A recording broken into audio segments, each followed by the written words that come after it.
મારું નામ મૂળજીભાઈ વિરમભાઈ ચૌધરી પટેલ. મારે પેશાબની નીચે હળવે ગાંઠ 12 મહિનાથી હળવે 12 મહિના થઈ ગયા, આવડી બધી થઈ હતી. પેશન્ટ છે જેમને જમણી બાજુની ટેસ્ટિસમાં એક મોટું ટ્યુમર હતું. દેખી શકો મોટું ટ્યુમર છે જમણી બાજુની ટેસ્ટિસમાં.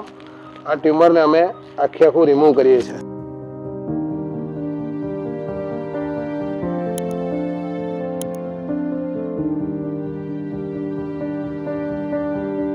હું અહીંયા મારા દાદાને લઈને આવ્યો. ત્યાં અમે સારંગાંઠનું ઓપરેશન કરાવ્યું. હિતેશભાઈ પંચીવાલના ત્યાં મને સરસ સારવાર મળ્યો છે. અમને કોઈ રાત કે દિવસમાં ક્યાંય તકલીફ પડી નથી. ઓપરેશનમાં બી દાદાને એકદમ કમ્પ્લીટ છે.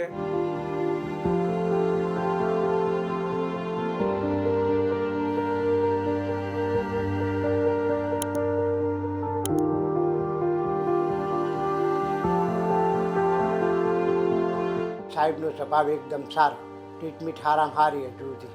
હવે હાલમાં સારામાં સારું. એટલે અમુક ઉંમર પછી આ હોર્મોનલ ચેન્જીસના હિસાબે આ પ્રકારની ગાંઠો થતી હોય છે શરીરમાં.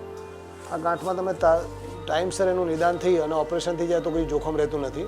પણ અમુક પેશન્ટ ડિલે કરતા હોય તો ડિલે કરવાના કારણે ગાંઠ એકવાર લીવરમાં કે ફેફસામાં જતી રહે તો એ સ્ટેજ 4 થઈ જાય અને પછી પેશન્ટ સાજા થવાના ચાન્સીસ ઓછા થઈ જાય.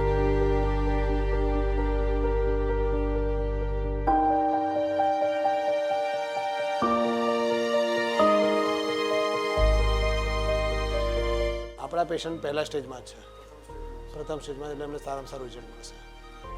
આનું બાયોપ્સી મોકલાઈશું. બાયોપ્સી રિપોર્ટ આવ્યા પછી એના આધારે એની કિમોથેરાપીનું બધું પ્લાન કરીશું. આ પેશન્ટને અમે આવતીકાલે રજા આપીશું અને પછી એમને અઠવાડિયા પછી વિઝિટ માટે બોલાવીશું સ્ટેજ રિમૂવલ માટે. કાલથી અમે એને ખાવાની બધી છૂટ આપીશું અને આવતીકાલે 24 કલાક પછી રજા આપીશું. હિતેશભાઈ સાહેબનો ખૂબ ખૂબ ખૂબ ખૂબ આભાર. અત્યારે ભાઈ એકદમ સરસ રિવ્યૂ મળ્યો છે અને અમને એ તરફથી હિતેશભાઈના તરફથી ખૂબ ખૂબ આભાર.